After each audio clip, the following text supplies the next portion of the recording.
Avec Excel, on peut, en statistique, faire des tableaux de fréquence, faire des graphiques, et on peut aussi faire des calculs de statistiques descriptives, comme les mesures de tendance centrale, soit la moyenne, la médiane et le mode, ainsi que les mesures de dispersion et de position, qui feront l'objet de deux autres vidéos séparées. Dans cette vidéo-ci, on va se concentrer sur les calculs de mesures de tendance centrale, à commencer par la moyenne.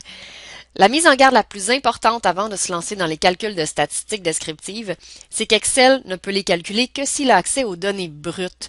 On peut donc pas les faire si on a les données groupées en tableaux. Les fonctions préprogrammées qu'on va voir dans cette vidéo-ci ne fonctionnent que si on a la série statistique au complet. Il faut donc faire très attention quand on fait ces calculs-là pour pas faire de bêtises.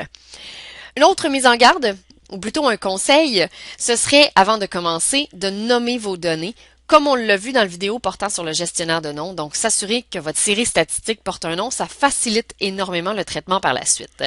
Si on veut maintenant s'attaquer au calcul de la moyenne, voici comment on va faire. Onglet Formule. Dans la section Bibliothèque de fonctions, il y a beaucoup de sections. On va aller dans Insérer une fonction.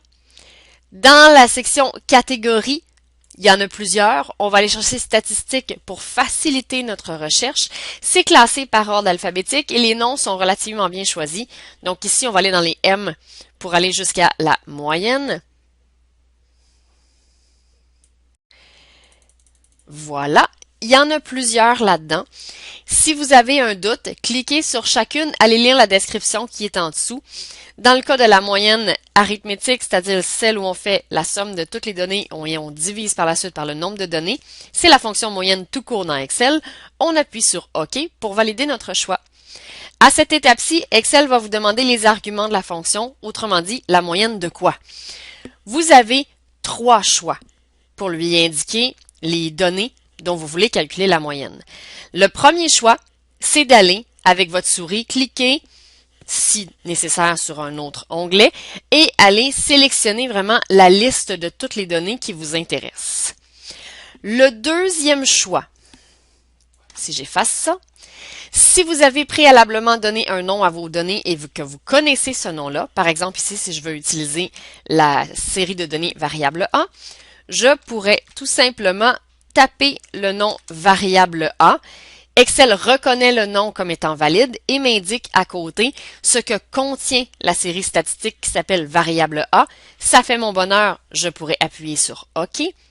Le troisième choix, si vous voulez pas y aller avec la souris, puis que vous voulez pas vous rappeler par cœur du nom que vous avez donné à votre variable, vous pouvez, quand vous êtes dans la petite boîte pour l'argument, aller dans l'onglet Formule. Il y a une chose qui est possible de cliquer, c'est le petit onglet ici dans une formule et ça va vous donner la liste de tous les noms qui ont été donnés dans l'ensemble du fichier.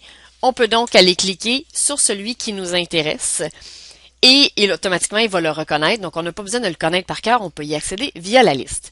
Une fois qu'on a complété la liste des arguments, on appuie sur OK. Excel nous donne le résultat. On peut ajuster le nombre de décimales. Et voilà donc pour la moyenne. Pour ce qui est de la médiane, on procède exactement de la même manière. Donc, insérer une fonction, on va aller faire la recherche. Pour médiane, la fonction est ici. On va nous demander l'argument. Donc, encore une fois, je vais lui dire de faire la médiane de ma variable A, histoire d'être conséquente. Et le mode, ben, vous vous en serez sûrement douté. Le mode, la fonction s'appelle mode. Il y en a deux. Mode multiple, mode simple. Quand on le lit, mode multiple, ça renvoie une matrice verticale des valeurs les plus fréquentes. C'est pas exactement ce à quoi correspond la définition qu'on a vue en classe. Mode simple renvoie la valeur la plus fréquente. C'est exactement ce qu'on veut. Donc, on va choisir le mode simple. On va encore une fois lui donner la série statistique dont on veut calculer le mode. Ici, je choisis encore la variable A. J'appuie sur OK et j'ai donc mon mode. À retenir donc, on va dans l'onglet Formule, insérer une fonction, on choisit la fonction dans la liste et on donne les arguments à Excel. Pour sélectionner les valeurs parmi lesquelles on veut la mesure de tendance centrale, on peut sélectionner avec la souris la plage de cellules qui nous intéresse. On peut écrire directement le nom qu'on a donné à cette plage-là ou on peut aller l'utiliser à partir de l'onglet Formule. dans la section « Dans une formule ». La liste des noms utilisés dans le fichier sera disponible.